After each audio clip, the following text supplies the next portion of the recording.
రామాయణ భారత భాగవతాలు ఎందుకు వచ్చాయంటే మనిషి మనిషిగా బ్రతకడం నేర్పడం కోసం వచ్చాయి.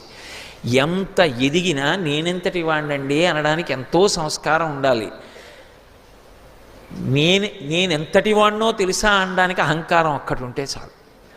నిజంగా ఏవి రామాయణం, అదో అమృతధార, ఆదికావ్యం. మహర్షి అంత అద్భుతంగా అందించారు.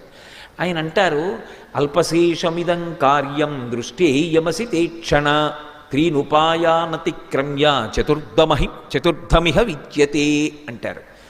అల్పశేషమిదం కార్యం, అమ్మవారి ఆభరణం చేతిలోకి వచ్చింది కదూ, ఆయన స్థితి మారిపోయింది. ఇప్పుడు ఎక్కడ భయం లేదు. ఇప్పటి వరకు రామదాసుడిగా వచ్చి సీతాన్వేషణం చేస్తే సూర్యే చాస్తం గతేరాత్రౌ దేహం సంక్షిప్య మారుతి వృషదంశకమాత్ర సన్ బభూవాద్భుత దర్శన, పిల్లి పిల్లంత వారై